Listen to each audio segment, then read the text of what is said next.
どうも皆さんこんばんは、夏目さんちのゲンです。クラゲの脅威を知らないさやです。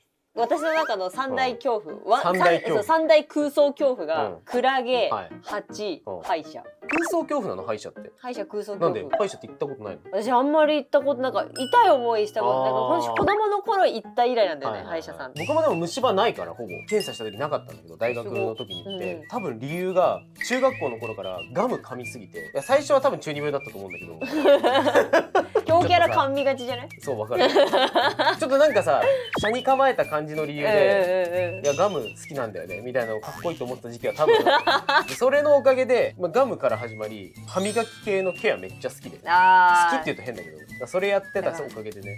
でも歯医者さん行こう、一緒に。歯医者さん行こう。一人で行くのは怖いよ。何が起きるかわからないし。奥歯爆発したりするもんマジで。本当怖い。もう想像が膨らみすぎちゃって。長くね、ここの歯医者トーク。この画角でそもそもさ、毎回話が出るんだけど、せっかくねここ書いたこれが、全く出ないということなんですけど、今回やっていく企画はこちら。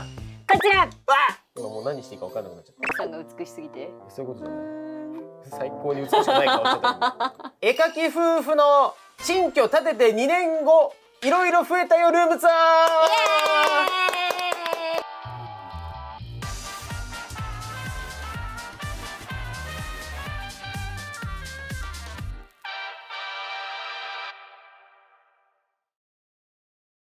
ルームツアーだって久々掃除してはい、はい、そうなんですよ。というわけでこの動画で、ルームツアーしたと思うんですけど、そこから2年以上経って、しかもパラちゃん生まれ、パラスケが生まれ、パラスケが育ち、今ここの撮ってる部屋にゲンさんが命が芽生え、この部屋にちゃうのよ。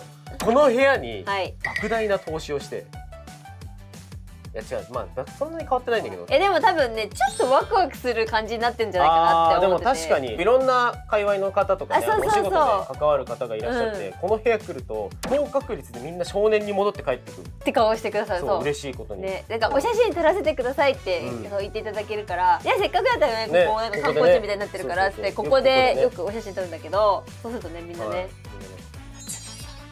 みたいな感じになってくれるから、ちょっとそれが楽しい。ここの部屋のレイアウトがだいぶお絵描き YouTuber 仕様にまたなってる感じがあるので、それを見せたいと思いつつ、やっぱ子育て家庭になって部屋もだいぶ変わったし、変わったね。ぜひ見てください。行きましょう。じゃあでも檻だらけだから、この家もう檻だらけ。それはそう。いやでもやっといろんな人が言ってた意味が分かった。子供を隔離するんじゃなくて、触ってほしくないところを隔離しろっていう意味が分かった。それはそう。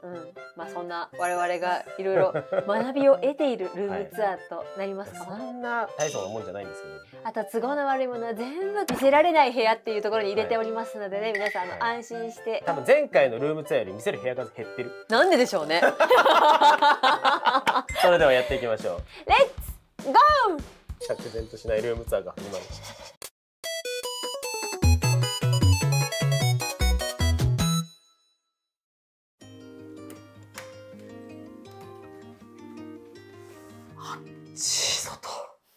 残ってる？やってます。ということで玄関からまずはやっていこうかなと。玄関はなんかもう入ったら夏目さんちもう丸出し。丸出し。これ夏目さんち知ってる人だったら、あ、夏目さんちやんなるんですけど、まあ大概の人はそんな分かんないと思うので、ここの展示多分見覚えある方いると思うんですけど、東京タワーコラボの時に置いてたものたちなんですよね。東京タワーのね、お店の方に展示で置かせていただいたやつを、帰ってきた帰ってきた。よいしょって言って。まあちょっと飾るもんなかったんで、この辺にね。せっかくなのでちょっと飾ってみました。これが色鉛筆の300色のやつね。さやの僕のやつと、こっちさやのやつね。でこれパラちゃんとのコラボアートみたいなやつ。これね。そうです。でこれ以前作っていただいたコースターですね。これプランドのコースター。でこれはパラ靴。これね、パラちゃん気に入ってまして、実はここにあるから使ってないんじゃないかと思うんですけど、時々めっちゃ履きたがるんですよ。家の中で謎に履いてます。ルームシューズです、これ。パラちゃんの謎の。で、これが東京タワーコラボで飾ったやつなんだけど、さやが原画あって僕原画ないのなんかずるいなってなって、東京タワーコラボの絵をアナログで描き直したやつ。意味わかんない。すごいよね。で、このリースがここに来てるということは、そう、前回はね、真正面に、ここにいたリースのところに、なんと、ゲンさんの、多分原画展で見てくださった方はわかると思うんですけど、画集で見開きで載ってるやつだね。そうだね、載ってますね。で、これ電気のぼり。これまだ電気のぼりくんは健在ですけど。はい。今玄関はこんな感じで草厚いので、なんか草厚いマジで。あ、でここのマットが変わってて。あ、そう、これね、玄さんがね、お誕生日で買ってくれた新たなるひまわりですね。はい。これがすごく可愛くて。ね、すごい可愛い。そう、いいマットを見つけてしまったので、ちょっと。はい。奮発して買ってしまいました。でね、前回ここにいた岩城心とナピメは中にいますね。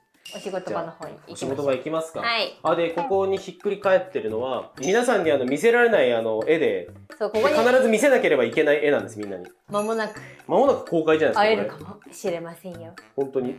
バキューン。はい、お邪魔します。ベベでーす。はい、ベベです。前回のルームツアーね、ベベのとこ、こうやってナンピネームプレートの時に遅刻常習犯で入ってた。ちなみに変わってないです。ここがゲンさんのスペース。そうだね。これが以前の時はワコムのクソデカ液タブがこうなってなかったんだね。専用アームを買って立てる。専用アームがついてるので、これをこう動かせるんですよ。おお、こういうね。そう、こういう感じで動かせて、だから立てて書くっていうのがもう定番になってて、イーゼルみたいな感じで立てて書かないとなんか腰痛くなるし、首がもうストレートネックすぎて、これめっちゃいいんだけど、とりあえずここにスツールを置くじゃん。それさやさんから奪ったスツールね。でもさやさんはもっと高級なスツールを自分で買ってしまったから、そう奪ったので、これで限界までスツールを奥にやって、こうやってこう描くの。いつも絵をこれが一番僕の描きやすいスタイルで、こうやって描いてるの。こうやって。もうこれもさ、なんか姿勢やばくないか。やばいんだけど、でもこれよりいいんだよ。こうなっちゃうよりいいから、もうこれで、この椅子めちゃくちゃちゃんと姿勢よく座れる椅子なんだけど、それを無限にしてる。でもなんかそうやって解説されるとさ、あまりいい気しない。あんまりいいものではないのでは。でもなんかこれめっちゃおすすめです。だからあんまり腰とかどうでもいいよって人がおすすめなんだけど。腰のがどうでもいい。ここでなんか無料クッション売ってるハンドモデルがいると。誰ですか、ここに。これやったの誰ですか。あとこの激しなり。もうね、やばいの。これなんかさ、前のルームツアー見た時こんなしなってなかったんだよね。やばいよねこれ。フィギュアがこの辺はいろいろいただいたり買ったりした指合いさんからね、このかっこいい。そう、めっちゃいただいたね。朝栗とかこのアバターとかね。このレオンさんは買いました。レオンさんかっこいい。このレオンさんを買ったせいで僕はバイオハザードなんか3回買うみたいなことのトラブルが起きた原因のフィギュアです。僕が悪いんですけど1個は。でこれだけ一回紹介したいわ。びっくりした。健康診断紹介しない。これプロクリエイト専用の iPad の左手ツール。これ全部もう最初からこのショートカットキーが入ってて、基本的に iPad ってあんまりさ、片手デバイスとの相性悪くて、僕が大好きなさ、このツアーボックス君もプロクリエイトで使えたらもう本当に愛しちゃうんだけど、iPad でやるときはもうこれ使ってる。で、あとこれね、これが一番ポコピーの24時間に出演した時に買ってよかったもので紹介してる SD カード4スロットさせて、この下のやつ合わせると5、後ろ合わせると6。白熊が1位。この白熊。撮影後ってカメラ何台もあるじゃん。を同時に SD 挿して読み込んでデータを移動するっていうのができる最高のツール。そうね。メーカーはこれなんだスターテックっていうのかな。ここの会社のこれがとりあえず今のところ一番良かったね。外撮影とか行くとカメラ3、4台あったりとかする時もあるから、映像系のお仕事してる人ぜひね、これ家でのパフォーマンスが大幅に上がるので。ってな感じで、ごめんなさい、だいぶ熱く語りましたけど、じゃあさやさんの方見てみますか。行きますか。ここが東京タワーポスターをいただいたので、ここに飾りました。見てください。何これ。可愛い子がいるんじゃないですか。本当だ。すごい。これさやちゃんじゃない、もしかして。あれ、これはゲンちゃん。ケンタッキーにかぶりつくゲンちゃんではない。可愛い。これもゲンちゃん。可愛い。ここはなんかね、あんま変わってないの。ここは変わってないね。上ちょっと変わってる。上は結構増えてる。さやさんの大好き第五人格系と、あとなんか石田からもらったうんこ三兄弟。なんかどこかを見て微笑むうずいさん。何見てるんでしょうね、このうずいさん。ね、これほら見て。酒場島だね。酒場とお父さんにまだ返してないわ。これさ、お父さんのプレゼントで買ったやつじゃないの？お父さんお誕生日おめでとうって酒場とプレゼントして。ね。持ってきちゃった。なんで？あ、これあれだ。そう違う、これタイムカプセルの時に、そう刀の資料でそう持ってきた。で返してないんだ。返してない。なんでやねん。忘れてた。でこれがそうこれがゲンさんの買いたものプレゼントでもらったカートなんですけど、すごい乱雑に。これスイーツの AFK ジャーニーのイラストを描かせてもらった時に資料で買ったこれコインね、なんかコインをこうバーって巻いてるイラストにしたから、コインこんな買わなくていいだろっていうぐらい買ってる。あと薬が入ってる瓶を置きたくて、で瓶の資料買おうっつって、なんかこれいっぱいいろんな形がセットになってるやつだから、これにしようって思った商品があって、ポチって届いたらこのサイズ。シルバニアの大きな瓶だよ。本当だよ。何も見ないで買いすぎと思って。サイズぐらい見て買えよってやつ。そう、めちゃめちゃ一人で終わらせた。この辺は普通に前とあんまり変わってなくて。あんまり変わってない。まあこっちがサイさんがデジタル作業するの、汚いここ。ちょっと待って、赤ちゃんのお尻拭きで画面拭くわ。今拭いてもしょうがないよもう。綺麗になったでしょ。そう綺麗になってるけどもう汚いの見ちゃったよ。見ちゃった。記憶消して、リスナーさん一人一人の頭ちょっと殴りに行って。怖っ。というわけでここがさやさんのデスクだよ。じゃじゃじゃーん。さやさんは基本的にこっちで水彩画をやって、そうだね。で乾かないな。お絵かきしよう。こっちでデジタルで適当にお絵かきをする。このコーナースタイルの机を使いこなしてるんですね。でね見ててケイさん、さやさんね今日ルームツアー撮影するのすごい楽しみにしてたんだよ。ほら。準備して待ってたんだから。ビーン。これもやしを折るさやさん。パラちゃんね。踊るパラちゃん。これねツアーボックスだ。はい。これね。さやさんが使ってるね。すごい使ってるツアーボックス。いやマジで感動する。さやが使ってくれたんだと思って。そう。さやさん基本的にメディバンペイントとクリスタをね交互に行って、そうクリスタで仕事するふりしてメディバンで俺落書きするっていうのをやってるので。意味わかんない。何も書いてないじゃんもう落書きしか。でクリスタとメディバンのツアー本のね設定が違うの。だからここですぐに切り替えられるように。そういうことね。自動で切り替えられるようにできますよ。アプリが切り替わると自動でプリセットが切り替わるっていう設定ができます。案件みたいになっちゃった今なんかさ山の中でさなんかネズミみたいなさ生き物がさあーって叫んでるやつ動画あるじゃん。あれの気持ちだった。でなんかセブンで売ってるこれがやたら気に入って。無限昆布茶ね。これめっちゃ美味しいんだけどさ全然売ってないんだよね。だから2つも買っちゃった。どっちも入ってる。なんでどっちも開けんねん。食い切ってからにしてね。でまあこっちが水彩で、これが水彩のねペン系をムチムチの体育座りくんは何なんだってなっちゃうよねこれみんな可愛いよなこれ。そうこれね石田くんにねもらったでこっちリスナーさんからもらったカバさんにねこれも可愛かったよね。そうすごい可愛い。こっちは筆入れててでもこの辺に水彩のよく使うやつとかをすぐ足せるようにみたいな。なるほどね。だいぶ機能的になったよね。ねはい。でもこれ画板ね。でこれその奥にトレース台です。基本的にさやさんトレース台の上で描くんですよ。そうだね。トレース台をなんかこう角度付けの画板みたいな。そう。であれが100円油田のパーフェクトガイドです。すごいなんか見えるところに置いてある感じがもうなんかね。この前までねすごい頑張って絵を描いてたわけですよ。描いててでっていうのをやるっていうためにここに置いてた。そうでこれはこれちょっと待ってここ急に僕ゾーンになっちゃった。僕ゾーン。さやのタイムラプスを撮るっていう話なんだけどいつも。はいそうなんですよ。そうでそれを撮るために1回目のルームツアー前の家でね。そうだね。ここにカメラをアームでつけられるやつがあってさやがそれが邪魔って言い始めて最近。なんか当たんだよね。てかこれだよこれ。そうこの三位一体がここについてるとこんな場所にポールがあったらいいなってみんな思うじゃん。みんなここでカメラが固定できたらここにこれを挟めるのにってみんな思うわけよ。ここにいい感じのポールがあったらっていうのをいろんな場所で思うじゃん。そんな時にこちらです。これマンフロットのオートポールっていう商品なんです。でこのオートポールどういう商品かというとここにもうこれを置くわけ。突っ張ってこのレバーをガコンって引くだけでポールができる。いやマジこれエドもびっくりの錬金術。これ手パーンってやったらパーンってここにポールができるみたいなもうマジでゲイさんみたいにポールが大好きな人にはうってつけの商品ですね。家中にポール作れるこれですごーい。めっちゃいいでした。でもそれは確かになんかねここにこうやって生えてるからたまにこうやってガッて当たったりとかしたりするのがちょっと嫌だったんだよね。なんか今日撮らなくていいって感じすごいふざけたこと言うの。なんかタイムラプスに使うって言ってる。そう言ってたんだけどゲイさんがね無事なんかここにポールを生やしてくれて解決しましたね。オートポール気になってた方めっちゃおすすめ。オートポール気になってた。いるって絶対。夏目さんちの視聴者の 0.2% ぐらいいるから気になってる人。結構いるよ。結構いる。1万8000円ぐらいです。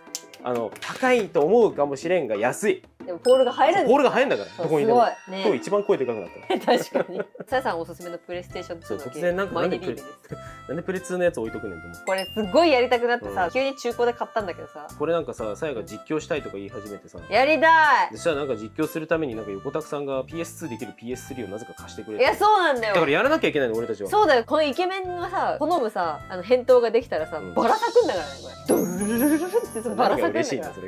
超嬉しいよ。しかもなんかもう彼が素敵すぎてもうまばゆくてもう見れないみたいな状態ができるんだよこれ。超おもろいからおすすめです。マイネリー。さっきのオートポール喋ってる時とテンションの落差がすごくなっちゃった。確かに。ごめんね。すごいわ。であとここの時計が、そう時計、これね猫ちゃんの時計はこれ寝室に実は移動してて、これはなんか壁の色に合ってて可愛いなと思ったので、これ1500円ぐらいで買った IKEA の時計ですね。はい。あでも待って、さやさんさ、この部屋だったらさ、一番最初に紹介しなきゃいけないものがあるんじゃないの？最近のよいしょ。見てください。汚なこの下。この下。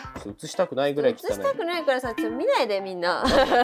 これさやさんがねすっごい悩んだ末に買って、2024買ったものランキングみたいな動画を撮るとしたら、多分堂々の1位に入ってしまうぐらい。もうじゃあもう撮れなくなったわ。もうこの今言っちゃったせい。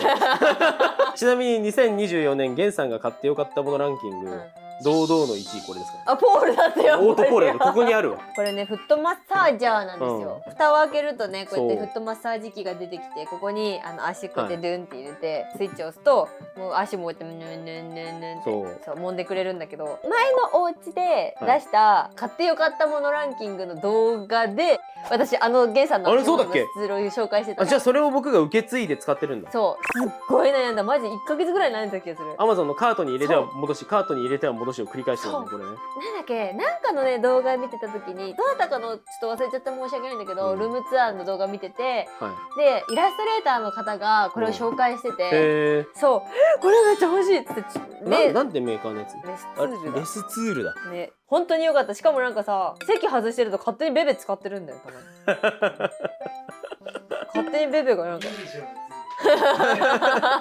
なんでベベそこにおんねんっつってってよし、じゃあマイネリビューも紹介したところで、隣の部屋でも行きますか。行きますか。はい。行きましょう。でも隣の部屋が一番ゲンさん的には本命なんじゃないですか。いやでもね、なんかねオートポール喋ったら情熱が終わったんですよ。嘘でしょ。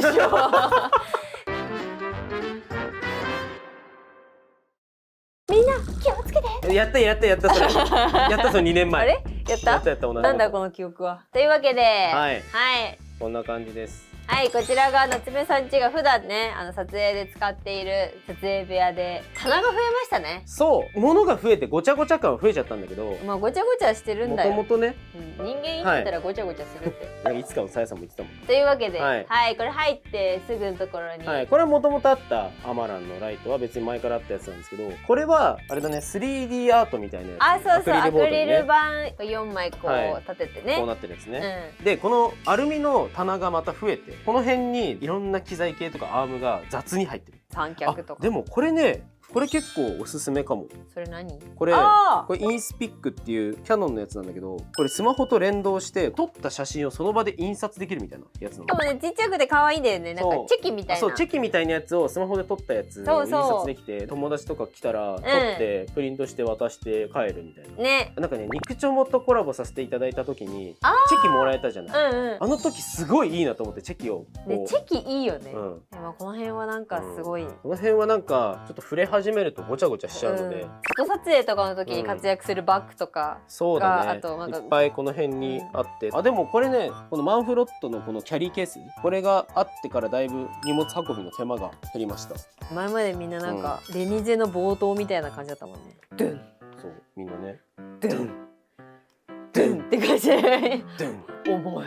ロックダウンって始まってたもんね。そう、なんか重々しかったよ、すごい。であとこれね、これも全然ルームツアーとは関係ないんだけど、これとある YouTuber さんが固めのタケコプター？いや全然違うんですよ。違うんだ。ピンマイクを2個同期したやつを4つ同期したいなって思ってたんですよ。4つのピンマイクを1つのデータに入れたいな。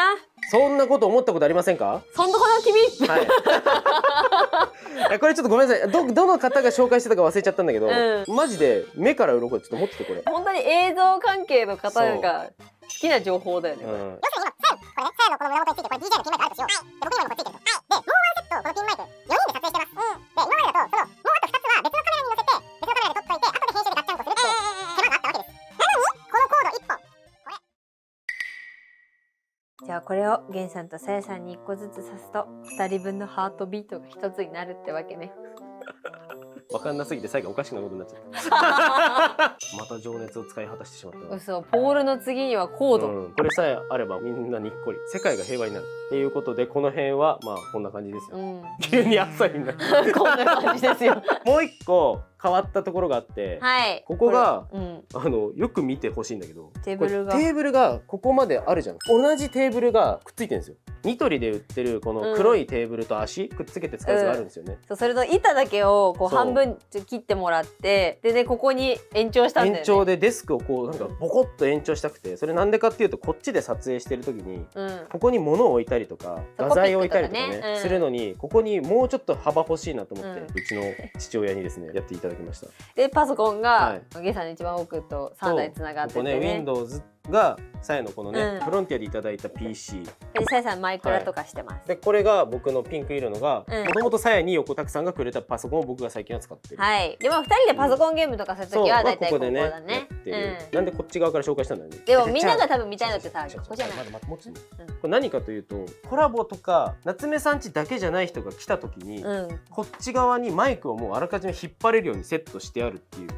どこにでもこの辺ぐらいまでマイクが来ちゃうというマイクですね。でもみんなが見たいのって、そうだよね。だってさ、夏目さんち見に来てる人お絵かきチャンネルだからここ。そうだよね。ステレオ右プラグで音声を右と左に触れてでってなる。でこのもやしみたいなコードがこうやって出てきて、プラプラ出てきてさ、そのテンション上げられてもね、どこにでもポールがどこにでもポールが作れるんですとか言ってなんかさ、おじさんがなんかテンション上がっててもさ、なんやねんってなる。お絵かきってなるから。しょうがない、皆さんに見せてあげよう。お絵かきチャンネルみたいなところをさ、ダン。ここ。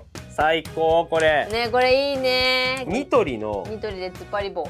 そうニトリのなんていうの、これ天井に突っ張ってあって自由に組み替えられるよみたいな棚があって、これが来たことによってこの部屋が綺麗になった。そうこういう風にしまえるのよね。こう引き出しも作れるみたいな。でここに今まで使った画材とかがこれから使ったりしようかなみたいな画材とかがいっぱいある。おふふくんとか、なんかまあ絵の具系がこれペンね。ペンとか。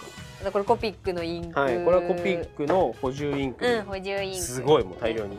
でこれがポスターカラーですね。あ、そうね、ポスターカラー。最近使ってますね。あ、でこれスケッチブックツアーでいろいろ結構ねご紹介した。大量にある。あとこの眩しい笑顔。世界一のオレンジ色。なんか特殊画材上に置いてある。ね、特殊画材。であとここ金の盾が。金の盾、懐かしいね、なんかもう。ね、なんで金の盾の前にさ、ゲンさんの元がある。ゲンさん、こんな姿になっちゃった。ママシマッチーと話したんだけどさ、よりにもよって赤ってなって。なんかゲンさんの肉塊が詰め込まれてそうで嫌だよね。もともとゲンさんだったものです。これテンプルルンでやってた。テンプルルンのやつじゃん。やつとか、この間のキャンバス交換とかのやつとかが。ちょっとね、置き場所が分かんなくても今この辺に置いてある。コピックとかも。こっちはコピックスケッチとか、コピッククラシックとか。ね、こうインク系とか。そうですね。ね、こうざーっとあって、でも一番よく使う系でこれを導入しました。ここに座ってこう書いてると。コピックが必要だわ。って言ってこういう風にできるこれがしたくて、でまあてかそもそもこれをこうガポってそっちに持ってくっていうパターンもあるんだけど、サクッと使う系の画材がここに後ろにあることによってだいぶね、これすごい楽ちん。パラちゃんがね、なぜかポスカをここに入れるの、奥のところにね入れるのね、ハマってんだよね。なんか職人作業してる。なんか黙々と。そう、パラちゃんが内職するからあんまこの部屋には入れないようにはしてるんですけど。そう。あとは特に触れるもんでもないんですけど、Windows のパソコンに繋がってる予備用のマイク。はい、さやさんが縦横無尽に動きすぎるので、ゲイさんが。で、これが Windows に繋がってる予備用のマイク。その2。で、こっちが Mac に繋がってるメインのマイクです。メインのマイク。で、これが前と変わらずね、上からつってるカメラですね。これはお家を建てる時につけてもらったレールだね。作業スペースとしてだいぶ変わったっていうのがここですかね。強い。もうちょっと引きで見てみ。もうね、スパイのデスクなんだよな。スパイのさや私はスパイじゃないよ。さやさんスパイじゃない。あ、じゃあスパイをサポートしてる。そう。ゲンさんがスパイで、私はそのデスク、こうやってくつろいでる時に、またあいつは仕方ないわね。西にもうあと20メートル進んで、そこには隠し武器があるわ。確かになんかそういう感じ。そういうデスクでしょここ。これがあれですね。もうそうね、さやさんが、書いたものを買うってやつで買っていただいたもう最高の、これめっちゃいいですね。でこれがこっちの僕のサブモニターで、サブなのにウルトラワイド使うんだって感じなんですけど、そうでもね、ゲンさんが、ね、めっちゃ便利ですね。大喜びで買ってた。はい、最大の変化がここなんですよ。僕 MacBook だったのが Mac スタジオに変わりまして。あら、ゲンさんお弁当箱なんて映してどうしたの？確かにお腹空いちゃったんですか？すごい Mac 怒られるぞお前ディスプレイが Mac のスタジオディスプレイってやつと、でその下にこれ XP ペンのペンタブ液タブで、かなりこの構成がめっちゃ使いやすくて、ここでの引きこもり作業がもうめっちゃはかどるようになった。しかもここさ、もう防音だからさ、ゲンさんいるのかいないのか分からないんだよな。ちょうど今でもこれほら出ててあんまり見せられないんですけど、はい、あ、これはダンデライオンゴーストフレアの、はい、これネームですね。皆さんちょっと不安に思ってると思うんですけど、ちゃんとやってます。はい、漫画描いてます、はい、ちょっと面白い進め方今してて、ゲンさんがこう小回りとセリフ入れたやつに対してさやさんが絵を入れるっていう、そうだからもう最速でどんどん進めていこうみたいな感じになってて、最近すごい二人三脚でやってますね。まあめちゃくちゃ快適にしましたよという。でも入ってくると多分ね、もうみんなでいかつってなるよあ、最後にありました、これです。あ、待って、でも買ってもよかったものランキング第1位かも。これこっちかも。嘘、ポールが泣いてるよ。嘘、ポール、いや同着、いや俺かと思ってたんにって。あ、ポールシノロジーのですね、はい、家庭内サーバー NAS って言われてるやつですね。いわゆる今ここで僕が作業してて、はい、こんな感じの絵を描きました、ちょっとこれさや見てって言ったら、その家庭内サーバーにもう入ってるの、すでに。そこにデータが入ってると、ゲンさんはここにいながらさやの方でも同じデータが見れるっていう。そうだからそこで全部作業が完結することによって、はい、さやさんがサムネを描きます、もう描き終わったよって言われたら、僕はここの場ですぐにさやが作業してたデータをそのまま引き継いでサムネのデザインをするみたいな。つまりそういうことですよ。突然回転したの突然なんかスーパーマーケットシミュレーター回転したけど外からでも開ける。なんと家の外とかでいろいろ打ち合わせしてる時に、あのイラストのデータがみたいなのあるんですよ。あね、そうサンプルでこれ見せられたらよかったのにみたいな思うんだけど、それとかも全部外から家庭内のここのサーバーにすぐ接続してデータ見れたりとか、それがすごい便利で、ゲンさんが導入してくれて、そうめっちゃ上がったよね、効率ね。多分。さやさんあんまり大きいすごい多分とか言ってるやっぱゲンさんガジェットに寄ったわね、やっぱり。確かにな、ちょっとな寄っちゃったな。楽しいね。楽しいね。でもこれ楽しいのゲンさんだけかもしれない。まああそこにあるピヨくんの生首でも見てよ。どうしたのピヨくん。ピヨくん声も出ないの？ピヨくん？ごめんねピヨくん。僕たちはリビングに行くね。久々だなピヨくん。レッツリビング。はい。じゃあリビングに行きましょう。ピヨくんを置いて。はい、かゆ。でれれれ。はい。Welcome to living。今度リビングの紹介なんですが、ここは意外と変わってるところかもしれない。いや変わってる。あでも待って、なんかさ私たちさすごい劇的に変わってる気がしてるんだけど、多分さ視聴者さんのさ間だとさベビーベッドがあった時期をさ知らないからさ。確かに。いやそうだって前回のルームツアーの時はまだほら影も形もないので。確かにベビーベッドをここにあったんです実は。もう先見せちゃうと、今こんな感じになってるんですよリビングが。そうなんです。このベビーベッドぐっとこう前に出てて、結構狭かったんだよね一時期。あそう、ここにベビーベッドが以前あって、そうここにあってソファーがもっとこっちでみたいな。でベビーベッドをついにねなくして、そうなんです。ここでもう走り回るようになったんで、パラちゃんはね。でソファーもちょっと変えて、多分前回のやつは茶色のやつだったよね。全然違うやつだったね。ゲンさんが家具屋さんで一目惚れしたこのお色のソファーに変えまして。でもこのソファーもすごくミルクの汚れがあったり、ミルクの汚れがだいぶねもうちょっと掃除しやすいのにすればよかったなっていう子育てというものを知らないやつが買ったソファーです。でもすごいね気に入ってる。でもそうまたこれも座面が広くて、で首が上まであってすごい好きな感じのソファーなんですけど、いやねここですよ。この棚が書いたものプレゼント企画の時に買った絵本だな。これだいぶ大活躍してますね。もう絵本も結構増えてきたんだけど、ちょっともうやめて。いやこれよね。コロリンパがもうぐしゃリンパ、コロリンパも破壊されて、お出かけしてんだもう。ご不在。お出かけどころかどこ行っちゃったのみたいな。本当ねこうやってね絵本の中こうやってくるくるってこうやって指でなぞって遊べるおもちゃなんだがもう。けどもうねタイトルすらでこれを時計は当時からここにいながらこの時間を見れた方が便利だっていうことになって、なんだかんだ、ゲンさんのお父さんがここにね、くくりつけてくれました。そうなんです。でこれのおかげでパラちゃんは時計が大好きになりました。そう時計大好きになった。そう時計いいっていうとすごいちっちゃい時から、今もちっちゃいんだけどってやる。そう時計がめっちゃ好きな子に育ちましたね。であとこれかな、この辺も紹介してないんだよね。そうだね。これは確かクリーマかなんかで買ったミニそら豆折りたたみテーブルみたいな。折りたためるしめっちゃ可愛いんだよこれ。あと柔らかい。そうすごい可愛い、角がないテーブルにしたかったみたいな。そういやでもね、もうこれはねすごい、もうパラちゃんがねおもちゃガンガンやったりね乗ったりとかねするんだけど、でもなんかそれも思い出なの。今まだ彼女は作品を作ってる最中でございますから、成長過程の作品をね。そうこれは作品でございますからね。で以前これが多分ルームツアーの時になかったやつかな。でも聞いて驚け。はい。何にも入ってない。いやそうこれねここはねほらそうだね、おむつのやつ入れたんだけど、かろうじてね。ここは絵本の表紙が入ってます。そうだ、絵本の表紙だ。もうパラちゃんによって全部ズタズタにちぎられちゃうからってされちゃうからここに入れました。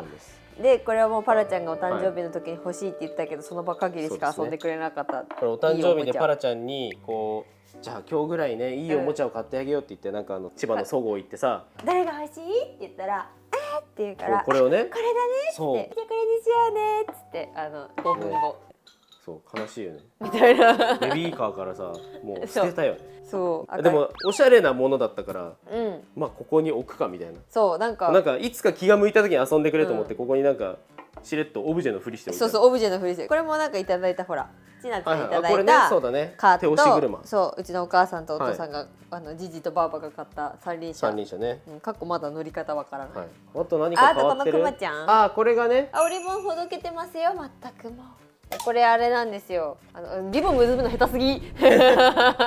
はい、これパラちゃんが生まれた年のものがなんか欲しいなと思って、ちょっとここのメーカーさんがその生まれた時の身長体重で同じサイズで作ってくれるっていうこのクマちゃんを。そういうのがあるんですよ。そうこれなんか抱っこするとさ軽ってなる。そうこんなサイズだったっけってなる。こんな子だったら別に寝かしつけ何が大変だったんだあの時って思うよね。いや本当になんかさ寝かしつけ重いわきついわとか思ってたのずっとやってんの。そうなんかもう今こんなに辛いのに大きくなったらどうするのよとかってさ思ってた時期もあったんだけどさ、もう今もうこうだから行くよみたいな。なんか親もたくましくなるよな。たくましくなりますね。でそのね、あの頃を思い出せる重さをしてくれてるクマさんです。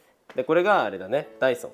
そうこれもさやさんの書いた企画ね、書いた企画で買ったダイソン。これ大活躍してますね。大活躍してるし、パラちゃんがすぐここを押す。パラちゃんがすぐスイッチを押しちゃうから不必要についたりもする。そうでこうざっくりここよ、ここね。そう住処です。はい。ここが住処です。住処。だってなんかあらが見えるかもしれない。もうあらだらけだけどねここね。でも今日ゲンさんのお母さんとお父さんがすごい綺麗に来てくださったので。お前じゃねえのかっていう。そう。ちなみに前日私の母も来て綺麗にしてくださったので。じゃあもうすごい親の手が入ってる。そう。弱い30を超えて。でここがあれだね、パラちゃんの席です。はい。でここでご飯をいつもこうやって食べて、暴れまくって、こういう感じでね。視点としてはこういう感じ。ここにパラちゃんが座って。キャッキャしながら食べてると。そうで全員ここのね、テーブルの足の部分にね足目ゴンってぶつけて、ね、そうここってなってる。ここの幅おかしいんで、もう我々のつま先がいつも犠牲になる。でこの辺は変わってなくて、変わってない。でも赤ちゃん系のさ、あれがいろいろ増えてるのはなんか景色がすごいごちゃごちゃしたね。ちょっと見に行くかっち。ほら檻だらけ。でもそうこれ変化じゃない？確かに。パラちゃんがここをもう好き放題行ってしまうから、家の空間っていう空間に柵が生まれちゃったんだよ。いやそうベビーゲートやっぱね大事なんだけど、そうでもねそもそもねここにベビーゲートがあるのは、もちろんねこうほらフライパンとか使ってるのも危ないから入らないようにっていうのはまず一つあるんだけど、わらちゃんのねご飯食べるとこがここでしてわらちゃんが一番脅かされるんだよ。いやそうわらちゃんがご飯食べてるのを、わらちゃんがこうやってご飯食べてるじゃん。でパラちゃんが横からこうやって手出してこうやって巻いていくから、なんでそんなかわいそうなことするんだっていう悪魔みたいなことするんよ。だからわらちゃんを守るためにパラちゃんの安全も守りつつ、わらちゃんの安心な食事を守るっていう。だからわらちゃんだけね入れるようにキャットゲートがついてるってやつですね。で赤ちゃんコーナーが全く整理されていない。待ってさやさん、これ出てないんだね。これあれだよ、確かに僕が書いたものを買う企画で冷蔵庫書いたんですよ。せいさんがこの冷蔵庫どうですかって紙いっぱい印刷してきて、紙いっぱい印刷してきた電気屋の店員みたいに持ってきたやつがこれ、結局これを買いました。でもね、一回ね事故ったんだよね、これいいねってちゃんとなんか幅とか測ってきたのに、こっからここを測っちゃったの。そうで、よく見ると後ろにこの段が5センチぐらい違うの、これで。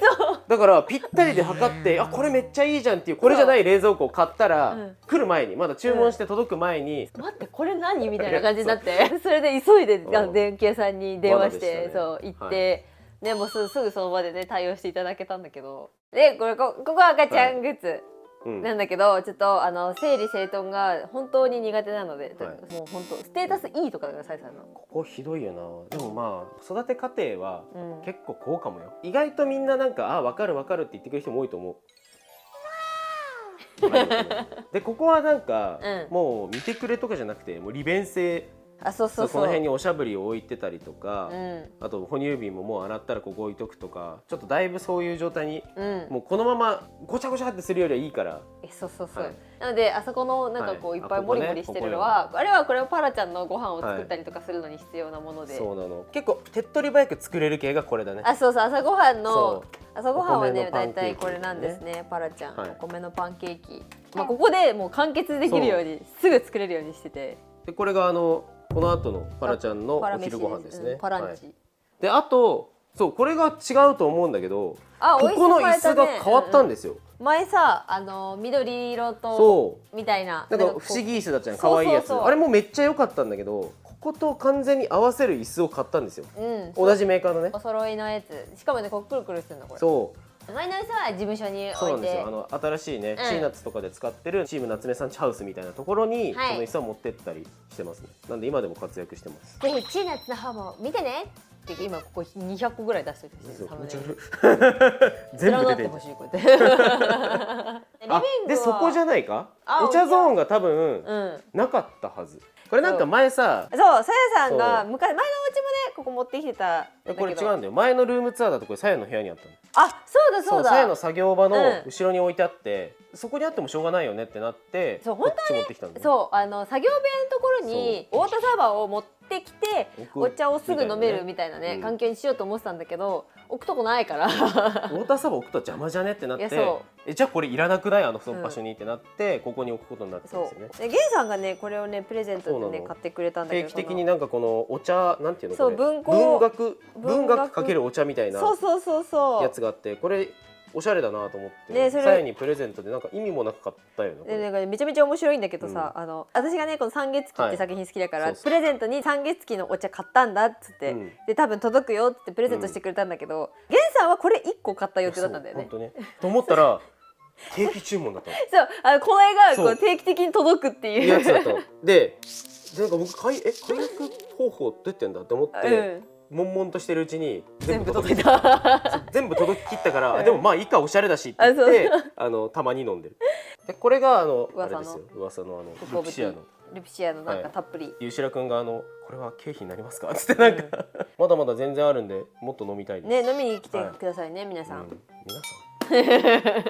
れなんかこれも新しい子じゃない？これすごいお気に入りなんだ。めちゃくちゃ可愛い、よくわかんない黒猫ちゃんの。これなんかなんだっけ、これ本当は植木鉢なんだけど、それをなんかペン立てみたいに使っちゃってるね。ほらだからね穴開いてるの下に。あ、そういうことなんだね。そうほら植木鉢だから。そうだけど可愛いからペン立てにして。あれさやさんどこ行っちゃったの？あれさやさんはゲンさんしかいない。あ、さやさんいるわ。さやさんここでなんかみちみちに巻きつけられてる。何これ？なんでさやさんそんな過重労働させられてるの？みちみち。過酷じゃんさやさんだけ。みちみちなんだが。東京タワーコラボの時のカップですね。ね、カップね、ちょっとね飲んでもったいないから記念に持って帰ってきました。そうだけどねなんかねここのねシールの部分だけねなんかたくさんいただいててね。まだ増やせる。そういくらでも何にでも増やせる。はい。リビングはこんな感じかな。ちょっと洗面所は生活感あふれすぎてるので今日はまああんまり変わってないです。訓練された人じゃないと手足のしびれとかが起きる可能性がある。毒の沼地みたいになってる。まずい。でもあんまり前回見せた時と変わってない。もっと汚くなってる。悪化したぐらい。これ普段使ってる化粧水ですみたいなことをできないね。そうできない。ちょっと一回開けてみれば一瞬ね、一瞬パーンって。奈落がいる奈落がまずいって。はい。でここがちょっと一旦ここに置くんだけどカメラ、はいじゃーん、はい、家族の写真が多すぎてモザイクがめんどくさいのでここは写さないです、あんま変わってないです。ここも廊下で飾り棚みたいになってて、そうだね。でこれ今までのいろんなお仕事とかといただき物とかがこう飾られてるやつですね。これめっちゃ可愛いよね。これ視聴者さんからいただいたプレゼント。そうすごいのこれ。めちゃくちゃ可愛いのこれ。これレジン、なんだレジンかな？ぷっくりさせて。ぷっくりしてる。この辺はなんか増えたグッズたち。その辺に落ちてたコンタクト。なんで？はい、こんな感じで。でここはもう相変わらずもうすごいもうお宝像。大丈夫？白飛びしちゃってんじゃないの？輝きすぎて。もう凄まじいものが。てかうちこういうゾーン多すぎるんだけどなんかちょっとありがとうございます。ここがでも前回も紹介したところですね。いや嬉しいよね。こんなところかな。こんな感じかな。あとはもうちょっと混沌がすごすぎ。今もしかして夏目さん家めっちゃ綺麗って思ってくださってる方いるかもしれないんだけど、都合の悪いものは全部消そうみたいな。カットと編集で全部消そう。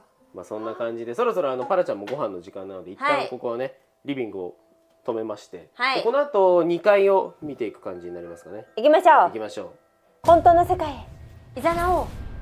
何これ。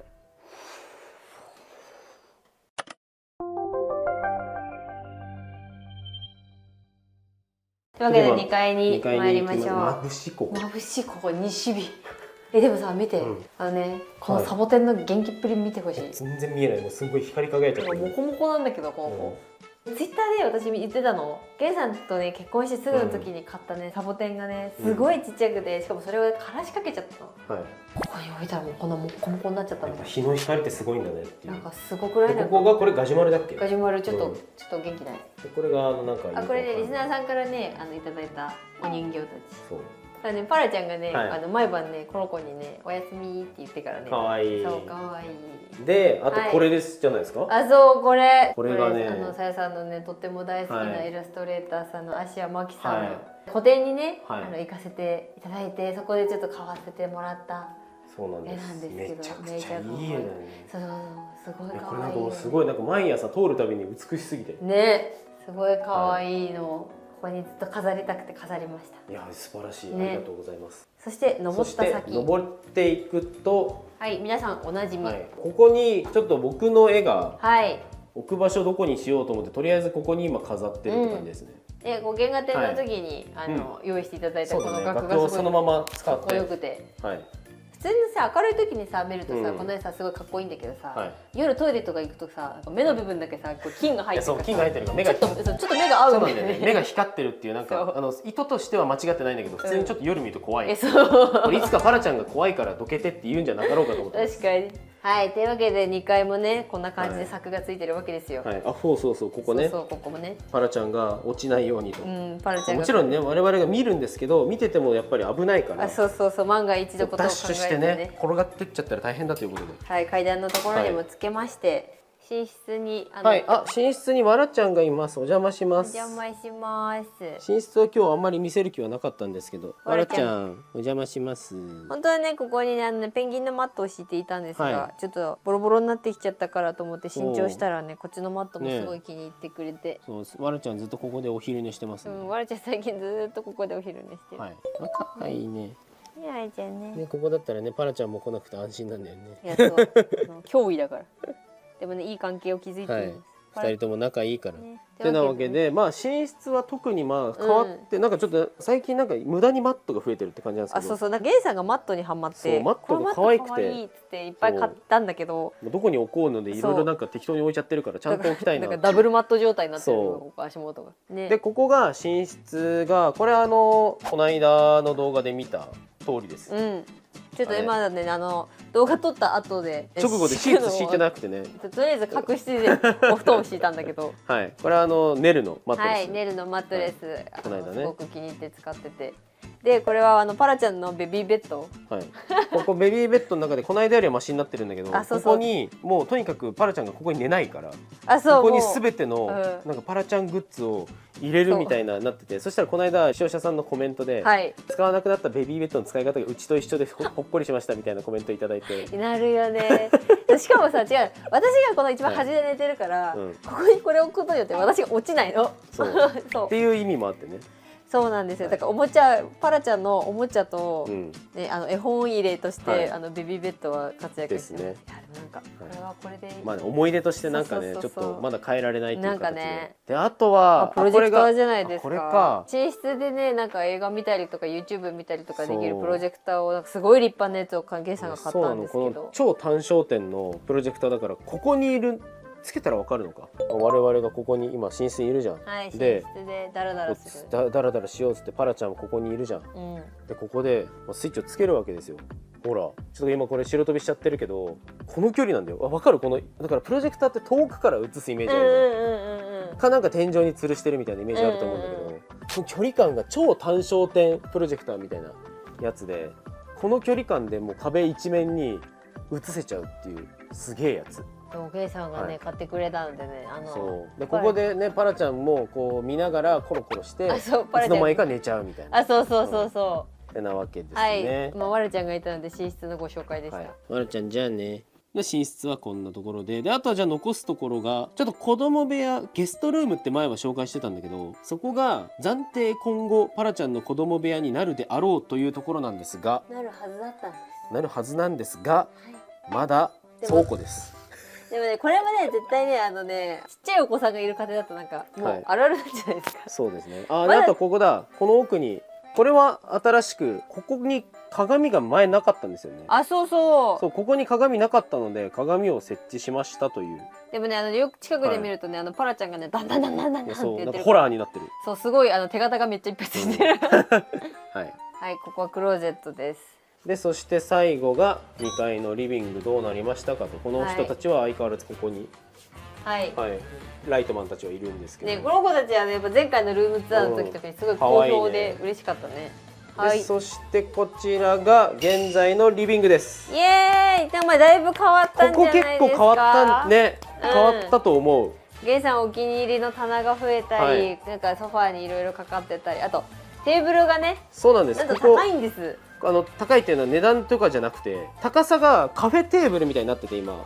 そうなんかさこういうリビングテーブルってなんかさ、すごい低いやつのイメージあるけど、なんか高くしてみたらすごい良かった。めちゃくちゃいいんです。例えばさこう座ってもらってで最近こういろいろ打ち合わせとかをするときに下にパラちゃんを面倒見てもらってる時とかを打ち合わせここですることが多くて、こういう感じで打ち合わせするんですよね。そう例えばねそんなにタイピングしないだろ打ち合わせ中に。逆に締め切りはどうなってるの？資料が間に合ってないわよ。解像度低く。夏目くんところで私のご飯はまだお腹すいた。はい、ちょっとなんか今日ね思ったよりねスタートが遅くて見てこの時間。今もう4時半。ルームツアー結構今回長くなっちゃって、だいぶ撮ってて今ねまだお昼ご飯食べてないんですよ。お腹すいた。まあソファー自体はもう、ここのソファーはねもう以前お気に入りの最高ですね。ね、本当に最高の空間だよね。どこ行っても100円で出てくるんだ。おかしいだろ。でこんな感じ。棚がマジで可愛いね。ここに棚がなくて今まで映画とか置けなかったんだけど、最近はだからここに映画とかねボドゲとかを置いてます。前回だったよねルームツアーの時ここね冷蔵庫置いてたんだよね。でその冷蔵庫が多分こっちに来てこっち側にお引越しして、だいぶ構造としては良くなりましたね。でそしてこちらがもう寺田克也先生の絵はもう相変わらず最高の毎日モチベをいただいてるイラストです。かっこいい。で漫画はここ漫画部屋もね相変わらずですね。結構増えたもん。したらいいんだけどとりあえずパラちゃんから守るためにここにゲートがついてます。ね。でもこれ漫画が増えてるだけかな。そうだね。あんまり中自体は変わってないかなっていう感じで。漫画の場所もそんなに大移動したりはしてないから。これ前も同じタイミングでさ、前も同じこと言ってたんだけどさ、ここひたすら歩いて喋るだけの動画撮りたいんだよ。今喋るともうこの動画の尺えらいことになるから、ちょっとまた改めてそれは機会を設けて今度こそ撮りたいなっていう。いや漫画読みたいじっくり。なんか好きなものについて喋る動画撮りますとかさ、1年2年行っててずっと撮ってないんだよね。確かに。ちょっとそういう動画も撮りたいなっていう。撮りたい。でここにウォーターサーバーが実は来てて、このウォーターサーバーはなんか結構ここで打ち合わせをしたりする機会も増えたので、まあ割と重宝してるかな。水飲んだり、いろいろお茶入れたりとかミルク作ったりとか。でここにまたパラちゃんのベビーサークルがあって、なんか桃吉なんか入ってる。であとは最近なんか買ってしまったこのぐにゃぐにゃライトがめちゃくちゃ可愛いっていう、そうぐにゃぐにゃライト、ちょっとパキラの元気がないのはちょっとご容赦ください。そう、なんかここの一角雰囲気おしゃれなんだけど、このカービィとかこのベビーグッズたちでおしゃれを打ち消してるっていうのは多分赤ちゃん家庭あるあるだと思います。あるあるですね。はい、そうここはなんかちょっと前なかった、多分このなんか謎の木のブロックみたいなやつなかったかな。そうそうなかった。でこれなんかゲンさんがすごいなんか一目惚れして家具屋さんで買って、でこの上にあるこれもお花屋さんでこれに合う、なんかドライフラワーをなんかちょっと見繕ってほしいみたいな話を店員さんにしたら、なんかじゃあもうシンプルにこれだけとかでもいいんじゃないですかって。アジサイどうですかって言われて、アジサイめっちゃおしゃれってなって、アジサイのドライフラワーを置いてる。そう時期もねアジサイの時期だったのもあって、でなんかパラちゃんがいじったりしたらやっぱり別の場所にしようと思ったんだけど、そうここは全然パラちゃんが何もしないっていう、そう来ないんだよねここまで。そもそも怒られるっていうのがね多分ねもう身についてる気がする。てなわけで俺たちが2年も暮らした家はこちらだ。でも見たの散々見たの何今から始まるみたいな。間違えた、で今こちらね見ていただいたのが、今の夏目さん家のですね全貌というか、だいたいこんな感じで2年間過ごしていろいろ物も増えたり、家族がね増えたりして変わってきたお部屋になりますので、でも本当このまま変わらずまた楽しく生活しつつ、YouTube やったり絵描いたりねしていければと思いますので、これからまたやりたいのがさやんちで、ね、もっとなんかさキッチンでなんかお料理したりしてさ、うどん作るんだ、うどん打つんださやんちでうどん一から打ってみたパーンちょっと見たいけどちょっと確かに。はいというわけでみんなも千葉県にやってきてね、待ってるよ。これ何千葉県の PR で終わらせるんだ最後。みんな千葉くんよろしくね。よろしくね。またね